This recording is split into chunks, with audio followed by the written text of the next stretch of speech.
इस वीडियो में आप जानेंगे एक ऐसा उपाय जो कि हर तरह के मकसद को पूरा करने का, हर तरह की परेशानी को दूर करने का और हर तरह की मुश्किल को हल करने का असर रखता है। चाहे वो पति पत्नी के बीच में झगड़े होते हों, उसको दूर करना हो, चाहे पति पत्नी की मोहब्बत को गहरी करनी हो, उसके लिए किया जाए, चाहे नौकरी पाने के लिए किया जाए, चाहे घर में कोई लंबे समय से बीमार है उसको ठीक करने के लिए किया जाए, चाहे इस उपाय को किसी भी मकसद के लिए किया जाए, चाहे दुश्मन से छुटकारा पाने के लिए किया जाए, कोई फालतू में तंग करता है उसके लिए किया जाए, चाहे आपकी इज्जत कोई नहीं करता है, आपका रौब किसी पे नहीं पड़ता है, यानी जो आपका स्टेटस है उस स्टेटस से आप अपने आप को कमतर समझते हैं, लोग आपके स्टेटस के हिसाब से आपको कमतर समझते हैं, तो अपने रौब को बढ़ाने के लिए किया जाए। यानी कहने का मतलब है कि इस उपाय को आप किसी भी मकसद के लिए, किसी भी ज़रूरत के लिए कर सकते हैं। खुदा ने चाहा तो आप अपने मकसद को ज़रूर पहुंचेंगे, कामयाबी ज़रूर मिलेगी।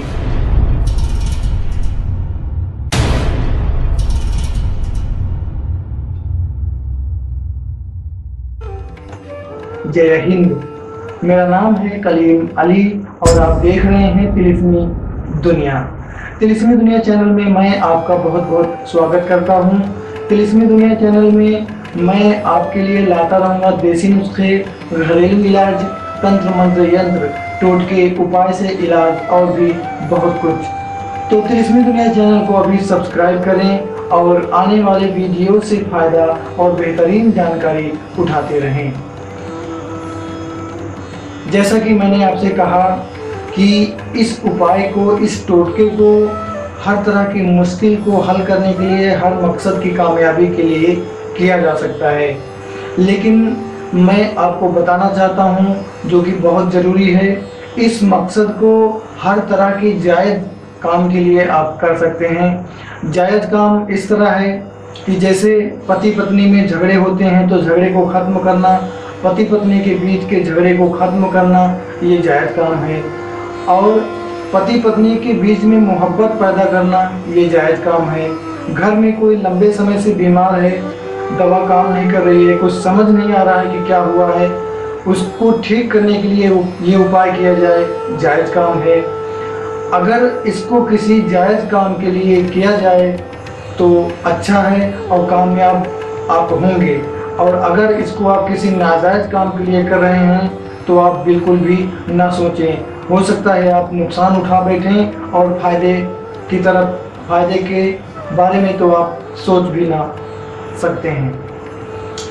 तो आप किसी भी जायज़ मकसद के लिए आप इस उपाय को कर सकते हैं और खुदा ने चाहा तो आप उसमें कामयाबी ज़रूर पाएंगे।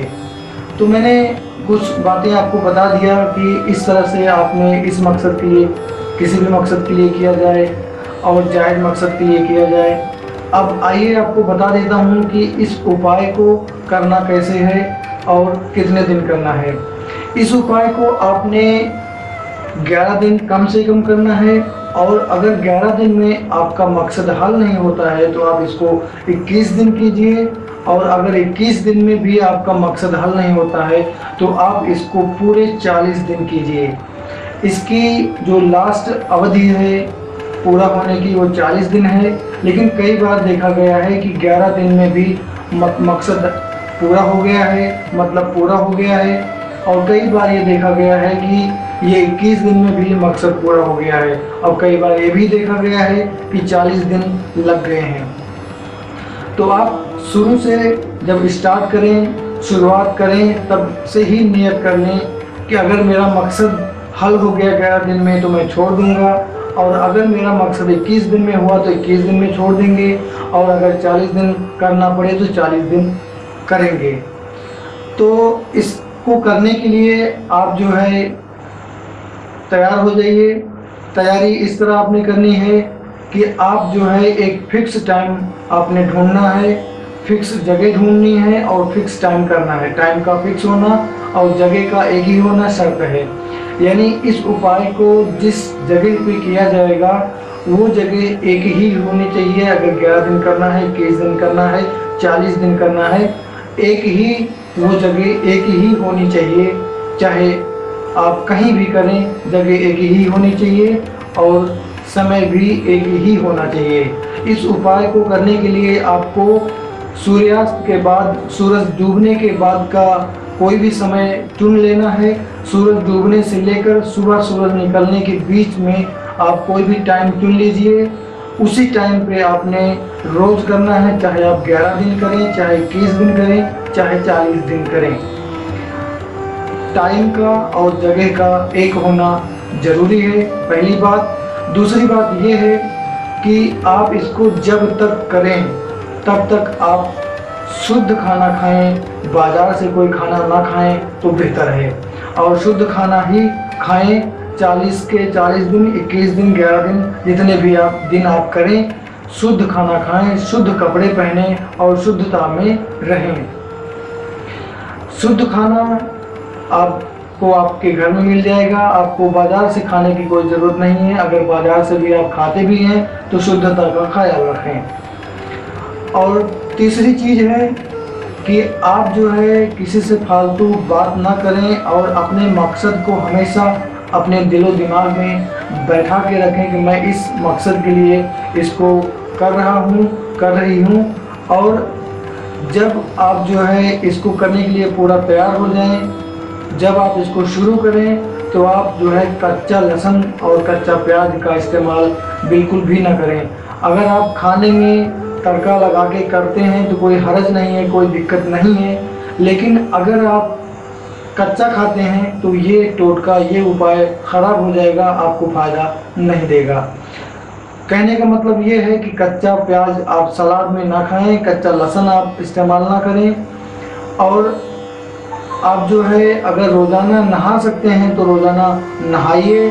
और अगर आप रोज़ाना नहीं नहा सकते हैं तो आप जब भी पेशाब के लिए जाएं तो पानी से धो लें। और अगर इस उपाय को कोई मर्द करता है तो इन बातों का ख्याल रखें, और अगर कोई औरत करती है तो भी इन बातों का ख्याल रखें। लेकिन औरत के लिए एक इंस्ट्रक्शन, एक सलाह और है कि अगर पीरियड्स के दौर चल रहे हैं तो पीरियड्स के दौर में वो ना करे तो अच्छी बात है, क्योंकि पीरियड्स के दौर में जो है नापाकी की हालत होती है और नापाकी के हालत में इसको करना ठीक नहीं है। तो 3 बातें बताई मैंने आपको। पहला, आपने जो है शुद्धता में रहना है, शुद्ध खाना है, शुद्ध पीना है। और अगर आप रोज़ नहा सकते हैं तो रोज़ नहाइए, अगर नहीं नहा सकते तो आप जो है पेशाब करने जाएं तो पानी का इस्तेमाल करें, और यानी कि पानी से धो लें। औरतें जो है पीरियड्स के दौर में, माहवारी के दिनों में इसको ना करें। तो आइए जो है ज़्यादा बात ना करते हुए मैं आपको जल्दी से ये उपाय दिखा देता हूँ और बता देता हूँ कि कैसे आपने करना है। क्या करें, कुछ लोगों का कहना है कि वीडियो छोटी बनाया करो और जो है कम बातें हो तो ज़्यादा बेहतर है। लेकिन आपको समझाने के लिए कोई ज़रूरी बात ना रह जाए, मिस ना हो जाए, इसलिए जो है बातें ज़्यादा करनी पड़ती है। और मुझे आपके समय का, आपके इंटरनेट का बिल्कुल ख्याल होता है। तो आइए आपको बता देते हैं, और कुछ मुझसे अगर रह जाता है तो आप जो है कमेंट में पूछ सकते हैं। आपने जो है एक पत्ता लेना है, पत्ता कोई भी हो, चाहे केले का हो, चाहे महुआ का हो। फिलहाल मैं यहाँ पे बरगद का पत्ता आपके सामने मैंने रखा है, तो आप कोई भी पत्ता ले सकते हैं। आप चाहे तो पत्ता रोज़ तोड़ के लाएं तो अच्छी बात है, और आप चाहें तो कागज़ का भी इस्तेमाल कर सकते हैं, लेकिन पत्ते का इस्तेमाल करना अच्छा होगा। एक पत्ता लीजिए आप। सबसे पहले तो ज़रूरी है कि आप जो है किसी ऐसे जगह का चयन करें जहाँ पे किसी का आना जाना ना हो।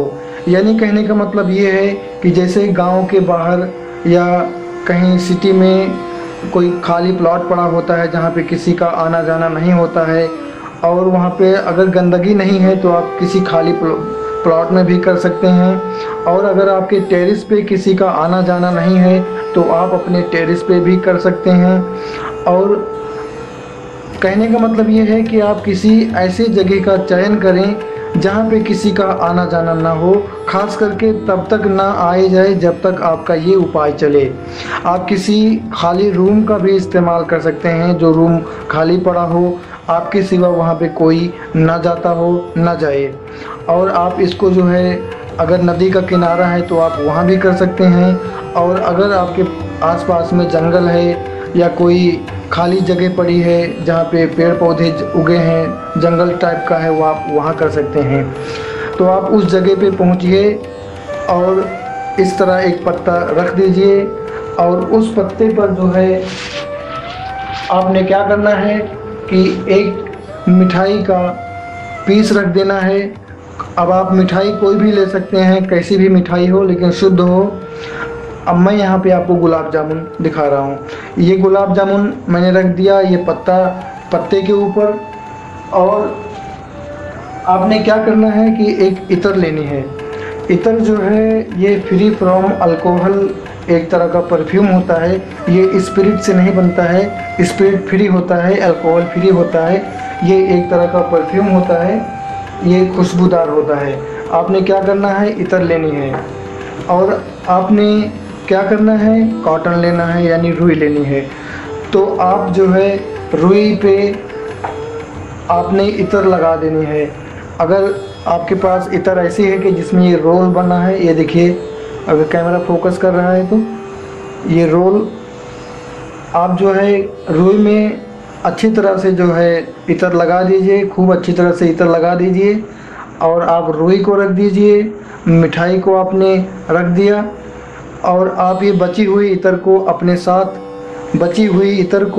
आप अपने साथ वापस ला सकते हैं, क्योंकि ये अगले दिन फिर आपके काम आएगी। तो आपने क्या किया, पत्ता रख दिया, मिठाई रख दिया, और रुई पे इत्र लगा के रख दिया। अब आपने क्या कहना है, अपने मकसद को जोर आवाज़ में, बुलंद आवाज़ में आपने बयां करना है। एग्जाम्पल के तौर पे, अगर मुझे जो है मेरी पत्नी के साथ झगड़े होते हैं, तो मैं कहूँगा कि मेरी पत्नी के साथ झगड़ा बहुत होता है, मैं बहुत दुखी हूँ, मेरी पत्नी के साथ मेरा झगड़ा ख़त्म हो जाए और प्यार मोहब्बत गहरी हो जाए। इतना कहने के बाद में आपने जो है वापस चले आना है। वापस जब आप घूमेंगे तो आपको लग सकता है कि पीछे कोई है, कोई बैठा है, कोई आ रहा है, कोई आवाज़ दे रहा है, लेकिन आपने उन बातों पे गौर नहीं करना है। सीधा अपने आप अपने घर चले आना है और पीछे मुड़कर नहीं देखना है। ये जो है आप जो है दूसरे दिन जब आप करने जाएंगे तो आपको जो है हो सकता है ये मिठाई, ये रुई में लगा हुआ इत्र, ये पत्ता वहाँ पे मिले, और ये भी हो सकता है कि ना मिले। और अगर जब आपको मिलता है तो इसको आप साइड में कर दीजिए और दूसरे दिन फिर यही उपाय कीजिए।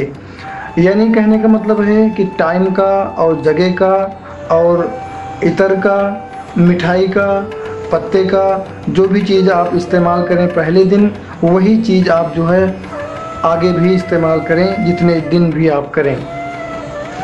तो ये था एक जो है आपके कामयाबी के लिए एक उपाय। तो इस वीडियो में बस इतना ही। अगर आपको ये वीडियो पसंद आई है तो लाइक कर दीजिए। डिसलाइक करने से ना ही तो आपको कोई फ़ायदा होने वाला है, ना ही तो मुझे। तो डिसलाइक ना करें, लाइक कर दीजिए। कमेंट में अपनी बात को, अपने सवाल को, अपने सुझाव को ज़रूर रखिए। तिलिस्मी दुनिया चैनल की तरफ से ये था, हर मकसद को पूरा करने के लिए, हर तरह की परेशानी को दूर करने के लिए एक उपाय। तो मिलते हैं एक और अच्छी वीडियो के साथ, एक अच्छे नुस्खे के साथ, एक अच्छे उपाय के साथ। तब तक खुश रहिए, अपना और अपनों का ख्याल रखिए। तिलिस्मी दुनिया चैनल को सब्सक्राइब करना ना भूलना। जय हिंद।